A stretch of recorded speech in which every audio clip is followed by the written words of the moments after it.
Well, good morning, everybody, and welcome to Nicole Sauce's Thought of the Walk, episode 21. We're going to talk today about grounding. I want to know, how do you ground yourself?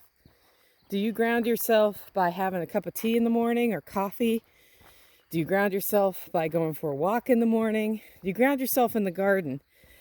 Maybe you do yoga. How do you ground yourself and why? Well, maybe we should start with the why first, right? Grounding is something you do to bring yourself into a state of calm, and it gives you a chance to have perspective about problems and good things in your life. If you don't ground, what happens is you end up spinning. We joke about being ADD or living in an ADD culture. And, I have friends who have ADD diagnosed. They get mad sometimes because people call themselves ADD when what's happening is they're just not focusing, right? So grounding is an important component of putting yourself in touch with that calm, finding your purpose, reminding yourself of your purpose.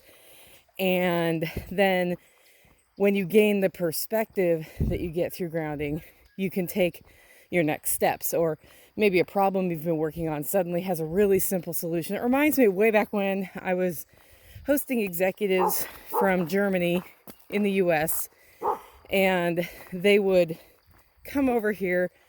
We'd put them with a host family for 2 weeks, and they would live with an American family speaking English and, go through the whole learning about American culture, eating a hamburger with your hands, and learning how we do business, learning how we shake hands, learning how we develop relationships here a little differently than they do, right? Well, this was a brand new program. Nobody thought of it before. And my job was to put it together. And I would spend hours getting ready for each executive, making sure each detail was taken care of, that their family was well vetted, that they would get a top-notch experience, because that's what they were paying for after all, right? And that meant that in the height of the season in August, when many Europeans travel, which meant they had time to take 2 weeks off to come to the US and have an immersion culture program, at that height, I would spend all weekend long getting ready for whoever was arriving Sunday or Monday. And as I sat in my office in this high rise, I ended up having an epiphany.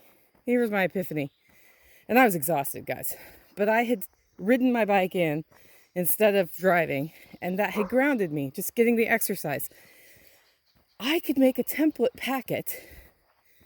I know, it seems so silly in hindsight, but this was in the 90s, guys. Anyway, I could make a template packet, and it would cut my work down to 1/10 of what I was putting in for each executive.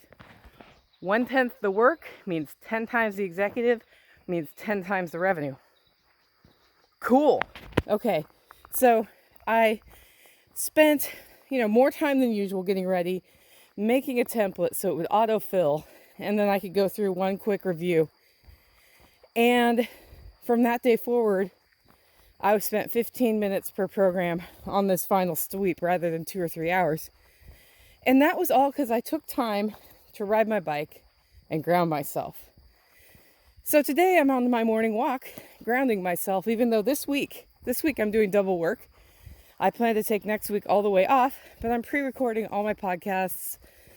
And then I might still record Thought of the Walks, but my goal is pre-record all my Thought of the Walks. I'm roasting and shipping the subscription orders that would go out next week. I'm going to turn my computer off. I'm going to turn my phone off. And that's a big reset ground, right? But that means I'm doing double work every day this week to be able to take next week off. And that means what? I need to remember to ground myself every day anyway. Because the cool thing about doing double work, guys, double work means you find efficiencies. Efficiencies means when I come back, I can do even more in less time.